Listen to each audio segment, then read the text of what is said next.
Welcome to Anjani Technolabs and institute. આપણે last લેક્ચરની અંદર પ્રિન્ટ કરતા જોયું, સ્કેનએફ જોયું, એ બધું જોયું. હવે આપણે જોવા જઈ રહ્યા છે અને વેરેબલના કોન્સેપ્ટ સમજીએ કે વેરેબલ શું છે, શું નથી, એ બધું સમજીએ. હવે આપણે જોવા જઈ રહ્યા છે ડેટા ટાઈપ્સ. મેં આગળ જ કીધું હતું કે મેં તમને સિમ્પલ રીતે સમજાવ્યું હતું કે ઇન્ટીજર શું છે, ફ્લોટ શું છે અને કેરેક્ટર શું છે. તો હવે ડેટા ટાઈપ આપણે વધારે ડિટેલમાં સમજીશું, એના ટાઈપ્સ જોઈશું, એના પ્રોગ્રામ્સ કરશું, કેટલા બાઇટ લે છે ડેટાબેઝમાં, ડેટા એ વેરેબલ સ્ટોર કરવા માટે કઈ રીતે વર્ક કરે છે, એ બધું આપણે ડિટેલમાં આ લેક્ચરમાં સમજીશું. તો સૌથી પહેલાં એક બેઝિક વસ્તુ છે સેમિકોલન્સ. ડેટા ટાઈપના પહેલાંનો આ નાનો એવો ટોપિક છે કે સેમિકોલન્સ. તો સેમિકોલન્સ શું છે? તો જ્યારે પણ તમે કોઈ પણ સ્ટેટમેન્ટ લો, તમે કોઈ પણ સ્ટેટમેન્ટ સી પ્રોગ્રામિંગમાં લો તો કમ્પલસરી એને ક્લોઝ કરવું જરૂરી છે, એટલે કે લાસ્ટમાં સેમિકોલન હોવું જરૂરી છે. સેમિકોલન હોય તો જ એ ઓવર થાય સ્ટેટમેન્ટ. જેમ કે એક પ્રોગ્રામ હું તમને બતાવું, કોઈ પણ આપણે રેન્ડમ પ્રોગ્રામ લઈ લઈએ. આગળનો પ્રીવિયસ પ્રોગ્રામ તમે સ્કેનએફ ડેમો છે એ ઓપન કરું છું. તો જુઓ, આમાં પણ લાસ્ટમાં દરેક સ્ટેટમેન્ટના છેલ્લા સેમિકોલન યુઝ થયું છે. તો આ સેમિકોલન શું છે? તો સેમિકોલનથી ખબર પડે છે કે આ સ્ટેટમેન્ટ પૂરું થઈ ગયું છે. જો તમે સેમિકોલન યુઝ નહીં કરશો તો એ એરર આપશે. તો in a C program the semicolon is a statement terminator. Terminator એટલે પૂરું થવું, પૂરું થઈ ગયું છે એ ઇન્ડિકેટ કરે છે. That is, each individual statement must be ended with a semicolon. It indicates the end of one logical entity.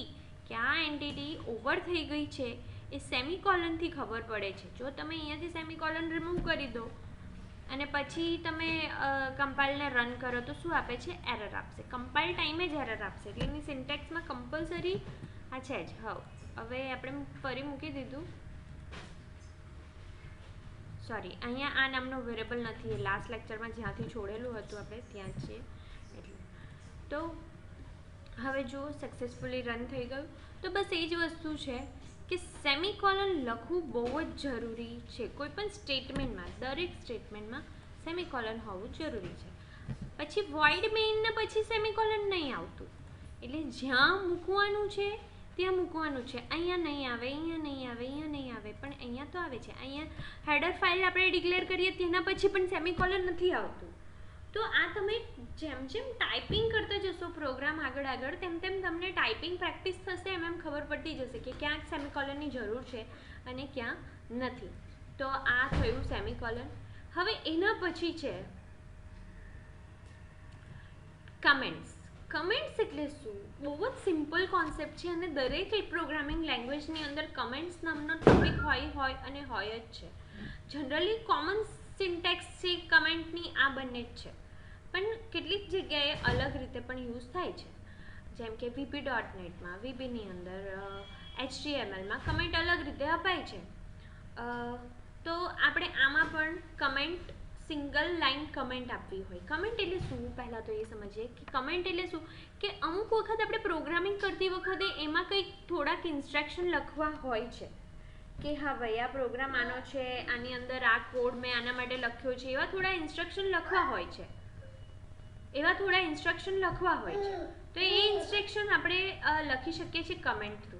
કઈ રીતે એ હું તમને પ્રોગ્રામિંગ તો કમેન્ટ વિશે સમજ્યું. હવે હું એ તમને પ્રેક્ટિકલી કરીને બતાવું. સપોઝ કે હું અહીંયા કમેન્ટ આપવા માંગુ છું કે આ પ્રોગ્રામ શેનો છે, તો હું સિંગલ લાઇન, એક જ લાઇનમાં કમેન્ટ આપતા માંગતી હોઉં તો આપણે લોકોએ અહીંયા આગળ ડબલ સ્લેશ કરવાનું. અહીંયા જે રીતે આપણે લખ્યું છે double slash single line comment માટે, તો હું અહીંયા લખી દઈશ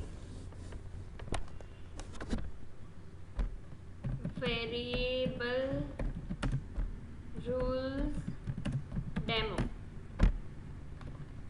તો જ્યારે પણ આ પ્રોગ્રામ આપણે રન કરશું ત્યારે જે કમેન્ટમાં લખેલું હશે એ રન થશે નહીં. એ ખાલી પ્રોગ્રામિંગ કરતી વખતે તમારા રેફરન્સ માટે જ હશે, એ રન થશે નહીં. હવે સપોઝ કે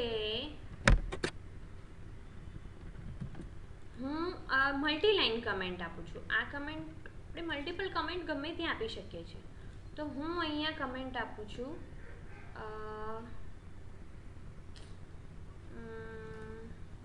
સિંગલ લાઇન કમેન્ટ ફરી મારે અહીંયા આપવી હોય તો હું આપી શકું છું. તો એ કોડ રન થશે નહીં, એન્ટર નંબર એવું કંઈક આવશે નહીં. મલ્ટી લાઇન કમેન્ટ આપવી હોય તો આ અહીંયા આમ અને આ અહીંયા. તો આ બે લાઇનમાં એક સાથે કમેન્ટ થઈ ગઈ. મલ્ટી લાઇન કમેન્ટ આ રીતે છે, સ્લેશ સ્ટાર અને ફરી જ્યાં પૂરું કરવી છે કમેન્ટ ત્યાં સ્ટાર અને સ્લેશ. તો હવે આ કોડ રન થશે નહીં, આ બે લાઇનનો, ખાલી એન્ટર અ નંબર એટલું આવીને ફિનિશ થઈ જશે પ્રોગ્રામ. તો એન્ટર અ નંબર અને પ્રોગ્રામ ફિનિશ થઈ ગયો. તો આ રીતે આપણે કમેન્ટ આપી શકીએ છીએ.